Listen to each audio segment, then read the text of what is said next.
Of course, when you start a new hobby, you are always going to come across ways and processes you could have done a little bit better to begin with. That is the exact same with YouTube. We tend to get carried away with just creating a ton of content and forget to focus and narrow in on the ways we can be improving on pretty much every aspect. Hey guys, it's Tennille here. Welcome back to Shore Social, where I help you increase your YouTube views, subscribers, and revenue. If you haven't already, make sure you click in the description and download your free copy of Master the Art of YouTube. I will be updating that book in the next coming months. In today's video, we are going to be going over the 7 most common mistakes new YouTubers make and how you can avoid them. Don't get me wrong, there is absolutely nothing wrong with making mistakes. Making a mistake is a way for us to grow and improve in every aspect of life. There's also nothing wrong with wanting to get ahead of the crowd and get a bit of an insight on common mistakes that YouTubers make so you can totally avoid them yourself. Before we jump in, guys, make sure you hit that subscribe button and leave me a like down below if you're going to enjoy the video, but let's jump into those 7 mistakes. Mistake number 1, too much variety content. You don't want to get caught up in creating variety content too soon in your YouTube career. Too often I see a ton of channels making gaming videos, tutorial videos, let's plays, reviews, all on the same channel. Make sure you find a niche that you yourself enjoy and start to make content revolving around that one specific niche or even a theme. A good thing I like to tell some of my clients is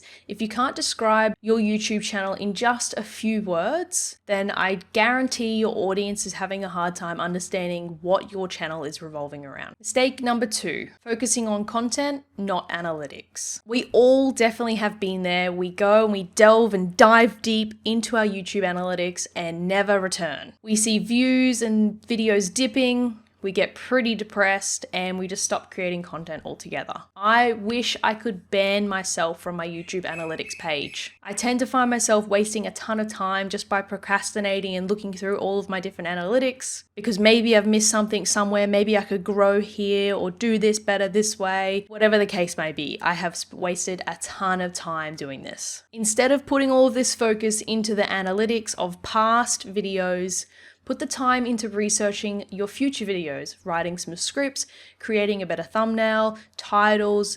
Any type of research or any type of work that goes towards a future piece of content is better than worrying about past content. Mistake number 3, creating the things that you want to create. I so often see small creators or creators that are quite new to the platform chasing trends or chasing other videos that massive creators have made, or remaking videos that they may have already made that did really, really well, when they should just be focusing on the content they truly want to make. At the start, YouTube is definitely a hobby. It's not a career. It's not a guaranteed way to make money in any way. So you should be spending your spare time or your free time making the things that you want to make yourself. I did just have to shut my door. There is a really loud bird outside. By creating the content that you want to create, you will draw in your true audience. Rather than dabbling into all the different videos that get other people views, you want to build an audience that is going to stick to you for the videos that you create. Mistake number 4, creating better thumbnails. This is the one thing there is no excuse for.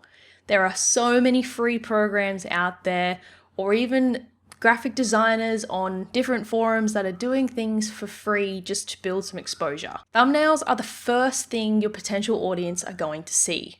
This is the first time you get to make an impact on someone that is about to click or not click on your video. Imagine going into a supermarket, a video store, anywhere that sells numerous amounts of product that are the same thing, essentially. Imagine you go in and you're looking at all of the different soft drinks down the drink aisle. What do you first see? All of the graphics.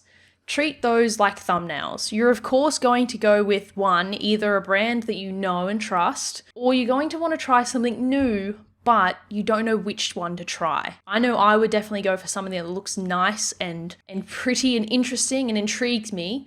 So treat that the same as your thumbnails. Intrigue someone enough to click on the video. Mistake number 5, searchable titles. Coming up with titles at the start of a YouTube career can be quite daunting, and it is actually a really hard process because you know what's in the video, but you don't know how to convey what's in the video that might interest some people to actually click on the video and watch. Which is why you probably see some new creators go and title their vlog number 1, or a let's play video, let's play 1, or this webcam review 1. It's because they're having a hard time coming up with an idea to actually title the video. One thing you could do is go ahead and have a look at other creators. How are they titling their videos? What's getting some views? Is this title getting some views? Or even just test it yourself. The best thing to focus on though, and to possibly revolve your whole video around, is searchable titles. What are people searching for? YouTube itself can be used to actually search for video titles. Before you go ahead and hit record on any type of recording software or camera,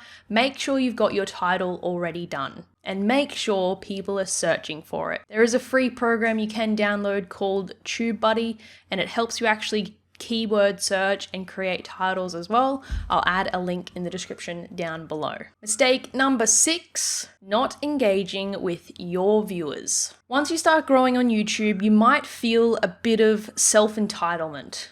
Now, don't get me wrong, everyone goes through this phase. You've got a video that's hit 100 views, or you've got 50 comments or 50 likes, whatever it is. You're feeling on top of the world and you're like, oh, I don't have to respond to those comments.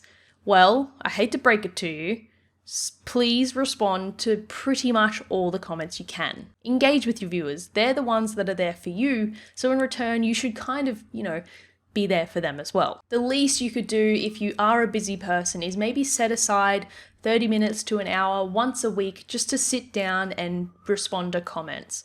Or like what a lot of YouTubers do is the first hour that their YouTube video is posted, they sit down and respond to the guys that are commenting there initially. That also does draw in more comments and more engagement because your viewers will actually start to see that you do respond within that first hour. All right, the last mistake I have got for you, mistake number 7, is being inconsistent. Consistency, hands down, is my favorite thing to try to master on YouTube. Yes, life is very unpredictable and crazy at times, which is why it is amazing to go ahead and block out a couple of hours a week to just sit down and record a ton of videos. For me, I don't always have an empty house, so I do have to schedule these times in when no one else is here, like now, and I'm sure you could do the same as well. But so many creators are super excited at the start of their YouTube hobby or career or whatever you want to call it, that they go ahead and spam out maybe 10 videos a month. I would highly not recommend this because you're going to burn yourself out. You often see those YouTubers up and leave for a couple of months after that. Instead of spamming out those 10 videos in 1 week or whatever, however many videos it is, set yourself a short schedule, maybe for a couple of months, to post 1 video a week.